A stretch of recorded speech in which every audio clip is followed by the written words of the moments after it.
Encre d'histoire, Plume et Voix, Alban de Maigret.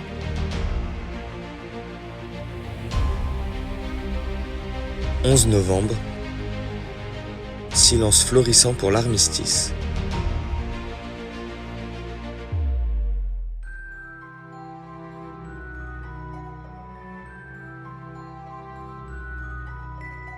Le 11 novembre 1918, entre 5h12 et 5h20, les Alliés et les Allemands signent l'armistice de la Grande Guerre.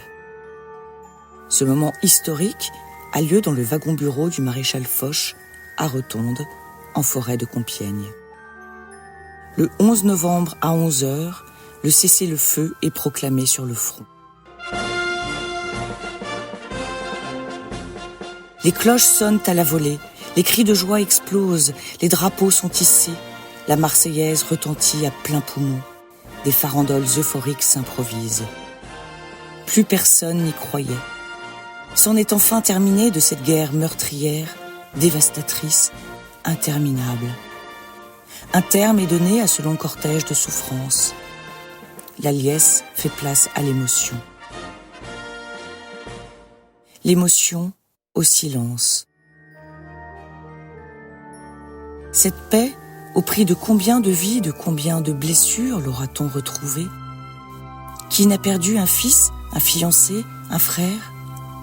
8 millions de tués, 20 millions de blessés ou mutilés. Et Pierre-Auguste Trébuchon, tombé à 10h50. Et George Price, ce soldat canadien tué à 10h58. Chacun veut croire que c'est la der des der.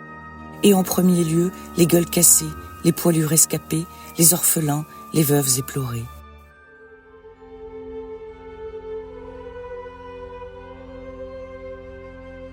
Le recueillement s'impose. Le maréchal Foch écrira dans ses mémoires. Le 11 novembre à 11h, le feu était arrêté sur tout le front des armées alliées. Un silence impressionnant succédait à 53 mois de bataille. Les peuples pouvaient entrevoir le rétablissement de la paix dans le monde. Officiers, sous-officiers, soldats des armées alliées.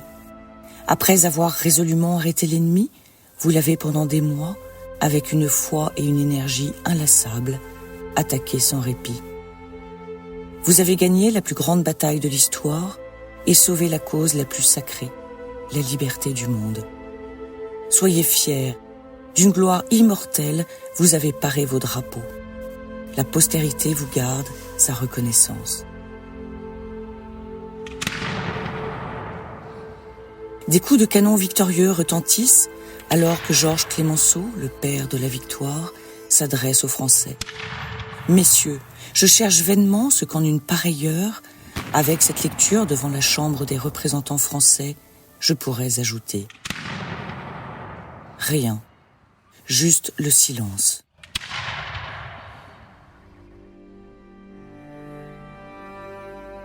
Le 11 novembre 1919, pour le premier anniversaire de l'armistice, le maréchal Foch demande pendant la cérémonie de respecter une minute de silence en hommage aux morts pour la France. Cette pratique est suivie par les Anglais qui doublent le temps avec leur 2 minute silence, puis devient une tradition internationale pour marquer un temps de respect et de méditation dans les moments graves. Pourquoi faire silence? Le silence permet un dialogue avec soi-même, et les pensées intérieures ne sont-elles pas plus intenses que notre langage? Descartes écrivait bien dans le discours de la méthode en 1637 « Cogito ergo sum » et non « loquor ergo sum ».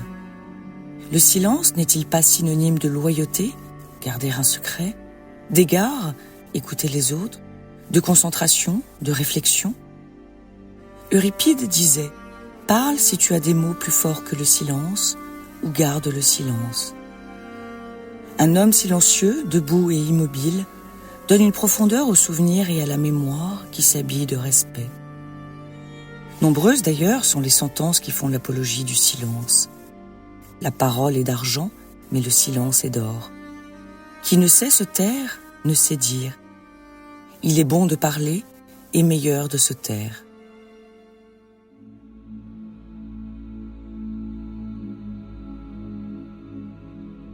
Le 11 novembre 1920, après la signature d'une loi votée à l'unanimité au Parlement, la dépouille mortelle d'un soldat inconnu est transportée de la citadelle de Verdun à Paris et placée dans une chapelle ardente sous l'Arc de Triomphe.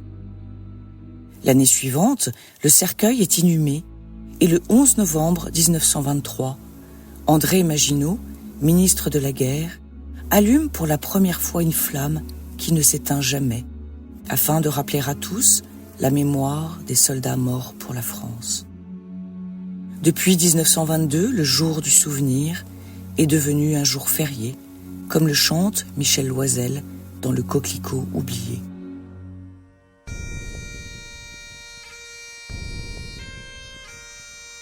Sur notre beau calendrier, une tache noire calligraphiée nous dit qu'un jour ils sont partis donner leur vie pour mon pays. Le 11 novembre de chaque année est devenu un jour férié, grâce à tous ceux qui sont partis donner leur vie pour mon pays. Même la terre a fait pousser une alarme pour nous réveiller. Sur la tombe de nos combattants, 4 pétales rouges de sang.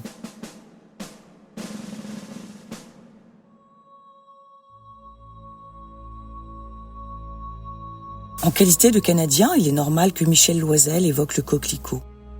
S'il avait été français, sa chanson se serait probablement intitulée « Le bleuet oublié ».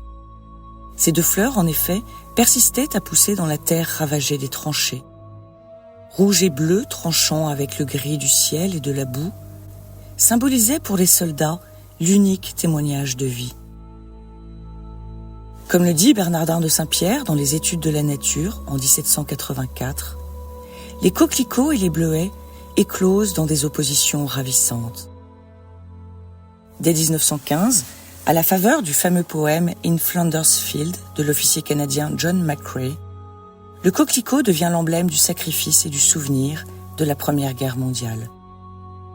Dans les pays du Commonwealth, le 11 novembre s'appelle Poppy Day et l'usage persiste de vendre des coquelicots en papier ou en tissu, pour ne pas oublier. Les fonds récoltés allaient aux veuves ou aux victimes de guerre.